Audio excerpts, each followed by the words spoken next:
భారతదేశ భౌగోళిక చిత్రపటంలో మార్పు చేసేటువంటి అధికారం పార్లమెంటుకు ఉంది. భారత భౌగోళిక చిత్రపటంలో మార్పు చేసేటువంటి అధికారం పార్లమెంటుకు ఉంది. అంటే అర్థం ఏంటి? భారత భూభాగం విషయంలో మార్పులు చేర్పులు చేసేటువంటి అధికారం పార్లమెంటుకు ఉంది. అంటే దీని అర్థం ఏంటి?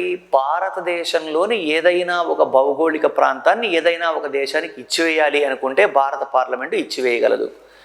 అలాగే ఏదైనా ఒక భౌగోళిక ప్రాంతాన్ని విదేశీ భూభాగం నుంచి మనం గ్రహించాలన్నా కూడా పార్లమెంటు ద్వారా గ్రహించవచ్చు. అంటే ఇక్కడ మళ్ళీ మనకు కొన్ని కాంప్లికేషన్స్ ఉంటాయి. అర్థం చేసుకోవాల్సిన పాయింట్ ఏంటంటే, భారత భౌగోళిక ప్రాంతంలో మార్పులు చేర్పులు చేసే అధికారం పార్లమెంటుకు ఉంది అంటున్నాం.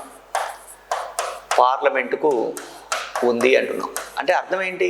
పార్లమెంట్ ఏదైనా ఒక భూభాగాన్ని విదేశాలకు ఇవ్వచ్చు, కావాలనుకుంటే మనం ఏదైనా ఒక భూభాగాన్ని తీసుకోవచ్చు. అంటే ఇక్కడ మళ్ళీ మనం అర్థం చేసుకోవాల్సిన పాయింట్ ఏంటంటే, సార్ పార్లమెంటుకి భారత భౌగోళిక చిత్రపటంలో మార్పు చేసే అధికారం ఉంది అని అంటే, భారతదేశం మరి మన భూభాగాన్ని వేరే వాళ్ళకి ఇచ్చేస్తే అది ఎలా, దానికి ఏమైనా ప్రొసీజర్ ఉందా అంటే, ఇక్కడ గమనించవలసిన పాయింట్ ఏంటంటే, ప్రజాస్వామ్యంలో పార్లమెంటు కూడా నియంతగా వ్యవహరించే అవకాశం లేదు.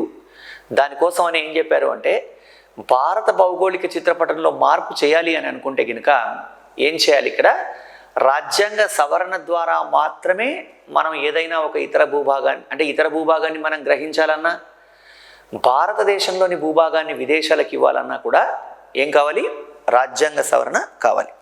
అంటే ఉదాహరణకి 1960లో మనందరికీ తెలుసు, బేరుబారి అనేటువంటి భౌగోళిక ప్రాంతాన్ని పాకిస్తాన్కి ఇవ్వడం జరిగింది.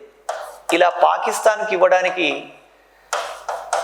చేసిన రాజ్యాంగ సవరణ ఏది అంటే 9వ రాజ్యాంగ సవరణ, 9th కాన్స్టిట్యూషనల్ అమెండ్మెంట్ చేసేసి బేరుబారి అనే భౌగోళిక ప్రాంతాన్ని పాకిస్తాన్ అనేటువంటి దేశానికి ఇవ్వడం జరిగింది. ఈ బేరుబారి గురించి మనం ప్రవేశికలో చాలా డీటెయిల్గా మాట్లాడుకున్నాం.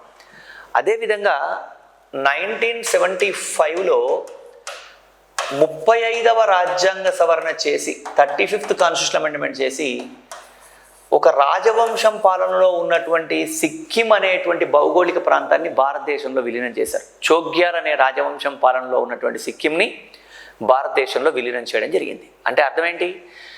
భారత భౌగోళిక చిత్రపటంలో మార్పు చేయాలి అని అనుకుంటే మనం పార్లమెంటు రాజ్యాంగ సవరణ ద్వారా అలా చేయాలి.